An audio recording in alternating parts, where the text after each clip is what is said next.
ونشهد ان لا الہ الا اللہ وحدہ لا شریک لہ. کہا کہ میں دیکھنا چاہتا ہوں مولا تجھے. اللہ نے فرمایا لن ترانی، تم نہیں دیکھ سکتے مجھے. ہٹائے گیسو، میں نے خورشید کے ماتھے پہ پسینہ دیکھا. لا اکراہ فی الدین، دین میں زبردستی نہیں ہے. کیا ہے؟ دین میں زبردستی نہیں ہے. میں نے جن اور انسان کو اپنی عبادت کے لیے پیدا کیا ہے.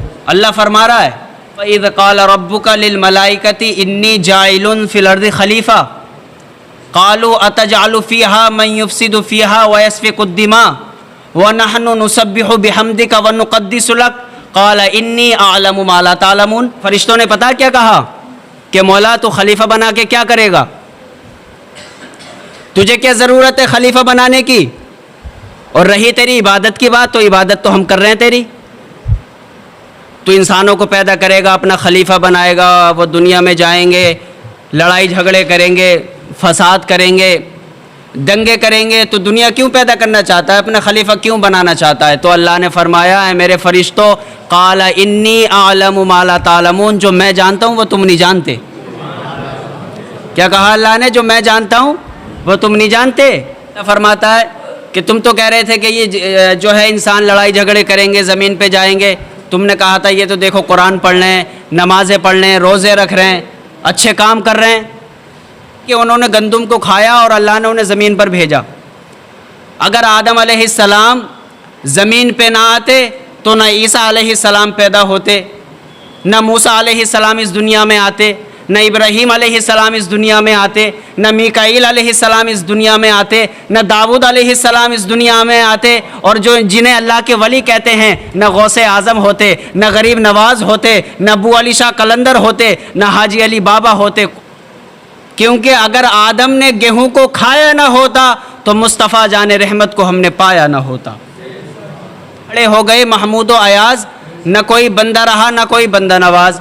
اس شعر کا مطلب کیا ہے؟ ورڈ میننگ کیا ہے؟ اس کا مطلب یہ ہے کہ جب اللہ کی بارگاہ میں ہم کھڑے ہو جاتے ہیں نماز پڑھنے کے لیے تو نہ کوئی کالا رہتا ہے، نہ کوئی گورا رہتا ہے، نہ کوئی امیر رہتا ہے، نہ کوئی غریب رہتا ہے، نہ کوئی چھوٹا رہتا ہے، نہ کوئی بڑا رہتا ہے، سب ایک سے ہو جاتے ہیں.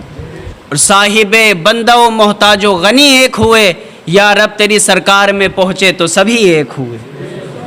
دشت تو دشت ہے دریا بھی نہ چھوڑے ہم نے، بحر ظلمات میں دوڑا دیے گھوڑے ہم نے. دی اذانیں کبھی یورپ کے کلیساؤں میں، افریقہ کے تپتے ہوئے صحراؤں میں. درود شریف پڑھ کے سنائے اللہم صلی علی.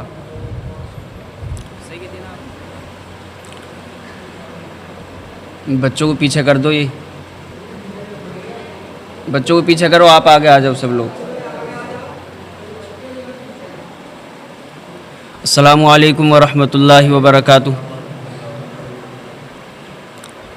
نحمدہ ونستعینہ ونستغفرہ ونؤمن بہ ونتوکل علیہ ونعوذ باللہ من شرور انفسنا ومن سیئات اعمالنا. من یہدہ اللہ فلا مضل لہ ومن یضللہ فلا ہادی لہ. ونشہد ان لا الہ الا اللہ وحدہ لا شریک لہ ونشہد ان محمدا عبدہ ورسولہ. اما بعد، اعوذ باللہ السمیع العلیم من الشیطان الرجیم. بسم اللہ الرحمن الرحیم. لا اکراہ فی الدین قد تبین الرشد من الغی فمن یکفر بالطاغوت ویؤمن باللہ فقد استمسک بالعروۃ الوثقی لا انفصام لہا واللہ سمیع علیم. صدق اللہ مولانا العظیم وصدق رسولہ النبی الکریم ونحن علی ذلک لمن الشاہدین والشاکرین والحمد للہ رب العالمین. آئیے ہم اور آپ مل کر روح کائنات حضور علیہ الصلاۃ والسلام کی بارگاہ مقدسہ میں دل کی گہرائیوں کے ساتھ درود و شریف کا نذرانہ پیش کریں اور بآواز بلند پڑھیں اللہم صلی علی سیدنا و مولانا محمد وبارک وسلم. صلو علیہ صلاۃ و سلام علیک یا رسول اللہ. ایک مرتبہ اور پڑھیں صلی اللہ علی النبی الامی والہ صلی اللہ تعالی علیہ وآلہ وسلم صلاۃ و سلام علیک یا رسول اللہ. ایک مرتبہ اور پڑھیں اللہم صلی علی محمد وعلی آل محمد صلی اللہ علیہ وآلہ وسلم. شاعر کہتا ہے جس نے بھی خواب میں دربار مدینہ دیکھا، محبت سے بولیں سبحان اللہ، جس نے بھی خواب میں دربار مدینہ دیکھا، اپنی تقدیر کا کھلتا ہوا زینہ دیکھا، اپنی تقدیر کا کھلتا ہوا زینہ دیکھا، جس نے بھی سرکار مدینہ کو پکارا دل سے، جس نے بھی سرکار مدینہ کو پکارا دل سے، اس نے لگتا ہوا ساحل سے سفینہ دیکھا۔ بلند آواز سے بولیں یا رسول اللہ، اس نے لگتا ہوا ساحل سے سفینہ دیکھا، اس نے لگتا ہوا ساحل سے سفینہ دیکھا۔ اور کوہ طور کا منظر ملاحظہ فرمائے، جو موسیٰ علیہ السلام اللہ کا دیدار کرنے کے لیے گئے تھے، تو کہا کہ میں دیکھنا چاہتا ہوں مولا تجھے، اللہ نے فرمایا لن ترانی، تم نہیں دیکھ سکتے مجھے۔ تو شاعر کہتا ہے جلوہ طور کی واللہ اسے کیا حاجت ہے، جلوہ طور کی واللہ اسے کیا حاجت ہے، جس نے نور رخ سرکار مدینہ دیکھا۔ یعنی سرکار کا چہرہ دیکھ لیا تو جلوہ طور کی کوئی ضرورت نہیں ہے۔ جلوہ طور کی واللہ اسے کیا حاجت ہے، جس نے نور رخ سرکار مدینہ دیکھا۔ اور گیسو کہتے ہیں جو بال ہوتے ہیں نا، تو حضور کے بالوں کی طرف اشارہ کرتے ہوئے شاعر نے کہا کہ رخ سے جب ماہ مدینہ نے ہٹائے گیسو، رخ سے جب ماہ مدینہ نے ہٹائے گیسو، میں نے خورشید کے ماتھے پہ پسینہ دیکھا۔ خورشید کہتے ہیں سورج کو، سورج کو کہتے ہیں خورشید۔ تو شاعر نے منظر کشی کی ہے کہ میں نے یہ دیکھا کہ خورشید کے ماتھے پہ پسینہ، یعنی اب وہ تو اس سے تو ضرورت نہیں ہے، وہ تو جو ہے دوسروں کو پسینہ دیتا ہے، سورج کو کیا ضرورت ہے، مگر یہ ہے کہ حضور کی ایک تعریف کی، مصطفیٰ جان رحمت علیہ الصلاۃ والسلام کی تعریف کی، اور دنیا کو بتایا کہ حضور جیسا کوئی نہیں، حضور کا ثانی کوئی نہیں۔ رخ سے جب ماہ مدینہ نے ہٹائے گیسو، میں نے خورشید کے ماتھے پہ پسینہ دیکھا۔ اور مکتا ہے جاتی ہے جس کی چمک چرخ بری تک راہی، جاتی ہے جس کی چمک چرخ بری تک راہی، گنبد پاک کو ایک ایسا نگینہ دیکھا، گنبد پاک کو ایک ایسا نگینہ دیکھا۔ ایک بار درود اور پڑھیں، اللہم صلی علی سیدنا و مولانا محمد مبارک وسلم، صلو علیہ صلاۃ و سلام علیکہ یا رسول اللہ۔ میں نے جو آیت پڑھی قرآن مقدس کی، وہ تیسرے پارے کی آیت ہے، آیت الکرسی کے بعد وہ آیت آتی ہے فوراً، اور سورہ بقرہ۔ اللہ فرماتا ہے لا اکراہ فی الدین، دین میں زبردستی نہیں ہے۔ کیا ہے؟ دین میں زبردستی نہیں ہے۔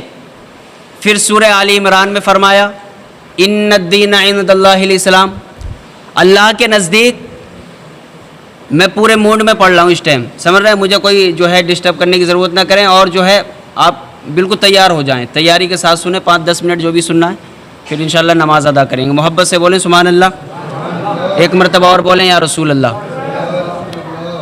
ان الدین عند اللہ الاسلام، اللہ نے فرمایا کہ اللہ کے نزدیک جو پسندیدہ دین ہے وہ دین اسلام ہے۔ دین اسلام جو ہے اللہ کی نظر میں پسندیدہ ہے، اس سے بڑھیا، اس سے بیسٹ، اس سے اچھا کوئی مذہب نہیں، کوئی دین نہیں، کوئی اسلام نہیں۔ سب سے اچھا ہمارا دین ہے، سب سے اچھا ہمارا اسلام ہے، سب سے اچھا ہمارا مذہب ہے، تو کیوں نہ ہمیں بھی اچھا ہونا چاہیے۔ 27ویں پارے کے اندر اللہ نے فرمایا وما خلقت الجن والانس الا لیعبدون، میں نے جن اور انسان کو اپنی عبادت کے لیے پیدا کیا ہے۔ اللہ فرما رہا ہے جن کو جو ہے آگ سے پیدا کیا گیا، تو جنوں میں کچھ ایسے ہوتے ہیں جو اللہ کی عبادت کرتے ہیں، جنوں میں برے بھی ہوتے ہیں، اچھے بھی ہوتے ہیں، تو اس میں کچھ اللہ کی عبادت کرتے ہیں۔ تو قرآن میں کہا جن اور انسان کو اللہ کی عبادت کے لیے پیدا کیا گیا۔ اب انسان تو اشرف المخلوقات ہے، وہ تو سب سے اونچے درجے پر ہے، اس کے مقابلے کو کوئی نہیں پہنچ سکتا، اس کا مرتبہ اعلیٰ ہے۔ تو اس لیے انسانوں کو چاہیے کہ اپنے دلوں کو اللہ کے ذکر سے مزین فرما لیں۔ اپنے دل کو اللہ کے ذکر سے بھر لیں، اللہ کی یاد سے جو ہے لبریز کر لیں۔ وہ آدم علیہ السلام کا واقعہ آپ نے سنا ہوگا کہ وہ جنت میں تھے تو انہوں نے گندم کھا لیا تھا، تو اللہ نے زمین پہ بھیج دیا کہ تم سے غلطی ہو گئی، تم جاؤ، جنت سے نکال دیا۔ تو اس کو کچھ لوگ غلطی سمجھتے ہیں۔ کیا سمجھتے ہیں؟ کہ یہ غلطی ہے آدم علیہ السلام کی۔ توجہ سے سنیں، یہ آدم علیہ السلام کی غلطی ہے کہ انہوں نے گندم کھایا اور وہ زمین پہ آئے، مگر اصل میں یہ غلطی نہیں ہے، اور کتابوں میں غلطی لکھ دیا ہے۔ یہ جو حدیث کی بڑی بڑی کتابیں ہیں ان کو چھوڑ کر کے جو چھوٹے درجے کی کتابیں ہیں جو عالم دین نے لکھی ہیں، تو انہوں نے اس میں غلطی لکھا کہ آدم علیہ السلام کی اس میں غلطی تھی کہ انہوں نے گندم کھایا، گیہوں کھایا، گیہوں کا دانہ کھایا، شیطان نے کھلا دیا، اماں حوا نے کھا لیا، آدم علیہ السلام نے کھا لیا، تو اللہ نے کہا کہ تم نکل جاؤ جنت سے، اب ضرورت نہیں ہے تمہاری۔ تو وہ آدم علیہ السلام کی غلطی نہیں تھی، اصل میں وہ اللہ کی ایک حکمت تھی۔ بولیں سبحان اللہ۔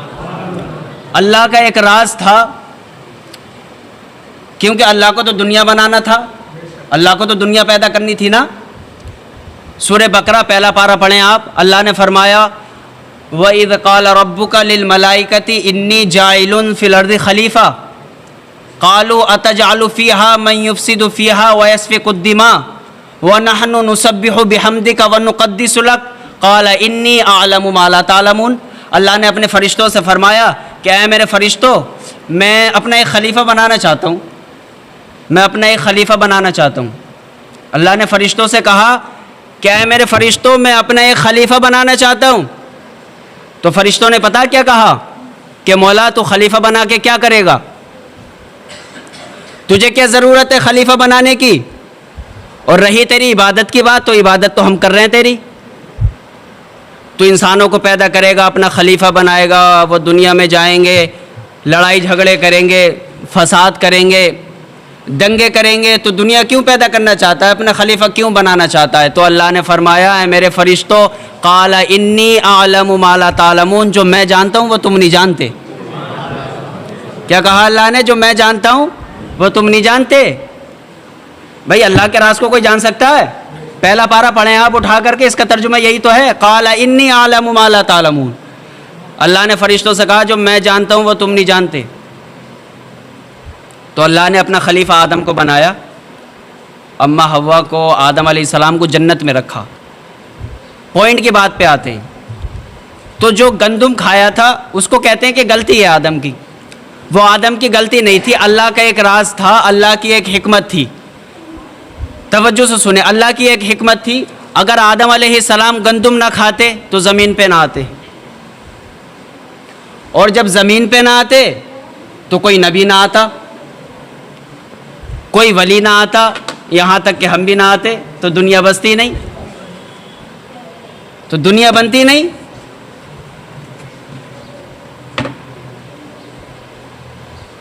اگر وہ گیہوں نہ کھاتے، زمین پہ نہ آتے، تو نہ کوئی نبی پیدا ہوتا، نہ آدم جو نہ کوئی نبی پیدا ہوتا، عیسیٰ، موسیٰ، ابراہیم، خلیل اللہ، جتنے بھی نبی ہیں اور جتنے بھی ولی ہیں اور سب انسان ہیں، کوئی بھی پیدا نہ ہوتا، کیونکہ جنت میں بچے پیدا نہیں ہوتے ہیں۔ اب زمین پہ تو ہونے دو، یہ تو جنت نہیں ہے، جنت میں بچے پیدا نہیں ہوتے ہیں، تو اس لیے جب جنت میں بچے پیدا نہیں ہوتے ہیں تو آدم کا زمین پہ آنا ضروری تھا، نبیوں کا آنا ضروری تھا۔ جب آدم زمین پہ آئیں گے تو نبیوں کی پیدائش ہوگی، نبیوں کی ولادت ہوگی، پھر اللہ کے ولی آئیں گے، پھر ہم انسانوں کی پیدائش ہوگی، تو دنیا بنے گی، اور اللہ کو دنیا بنانا تھا۔ فرشتوں نے کہا کہ مولا تو کیوں بنا رہا ہے دنیا؟ اللہ نے فرمایا جو میں جانتا ہوں وہ تم نہیں جانتے۔ اور پھر ایک بات، یہ بہت بات کی بات ہے کہ جب ہم عبادت کرتے ہیں نا، اللہ کو خوش کرنے کے لیے قرآن پڑھتے ہیں، وظائف پڑھتے ہیں، اپنے نبی پر درود پڑھتے ہیں، کوئی اچھا کام کرتے ہیں، صدقہ دیتے ہیں، زکوٰۃ دیتے ہیں، اچھا اخلاق، اپنا کیریکٹر جو ہے لوگوں کے سامنے اچھا جو ہے اچھے طریقے سے پیش آتے ہیں، تو اللہ فرماتا ہے کہ فرشتوں تم نے کہا تھا کہ تو دنیا کیوں بنا رہا ہے؟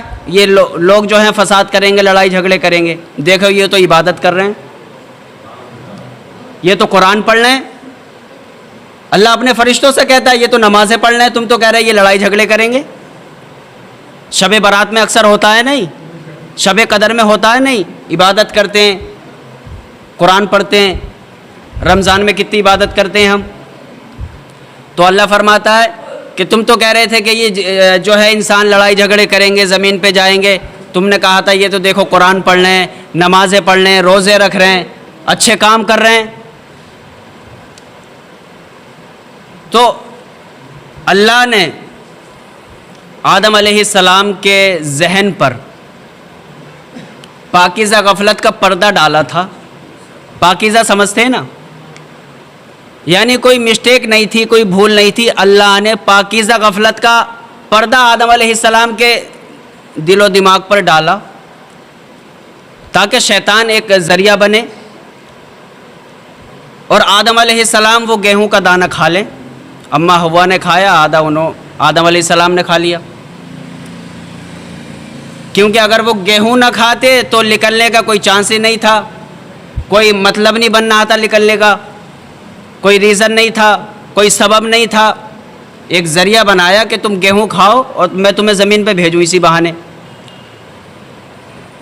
تو آدم علیہ السلام کے دل و دماغ پر اللہ نے پاکیزہ غفلت کا پردہ ڈالا تاکہ آدم غفلتاً کھا لیں اور میں حکمتاً نکالوں. حکمتاً کون نکالے گا؟ اللہ نکالے گا نا. تو آدم غفلتاً کھائیں گے, اللہ حکمتاً ان کو زمین پہ بھیجے گا.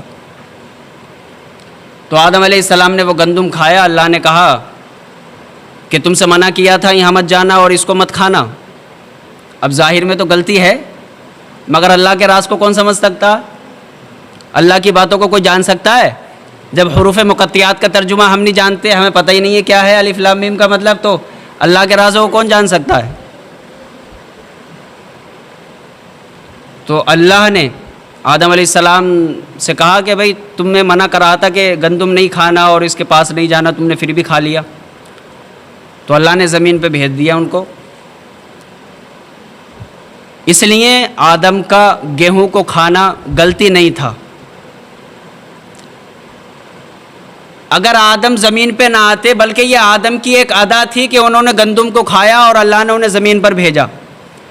اگر آدم علیہ السلام زمین پہ نہ آتے تو نہ عیسیٰ علیہ السلام پیدا ہوتے, نہ موسیٰ علیہ السلام اس دنیا میں آتے, نہ ابراہیم علیہ السلام اس دنیا میں آتے, نہ میکائیل علیہ السلام اس دنیا میں آتے, نہ داؤد علیہ السلام اس دنیا میں آتے. اور جو جنہیں اللہ کے ولی کہتے ہیں, نہ غوث اعظم ہوتے, نہ غریب نواز ہوتے, نہ ابو علی شاہ قلندر ہوتے, نہ حاجی علی بابا ہوتے, کوئی نہ ہوتے, ہم بھی نہ ہوتے. اس دنیا میں کوئی نہ ہوتا اگر آدم علیہ السلام زمین پہ نہ آتے.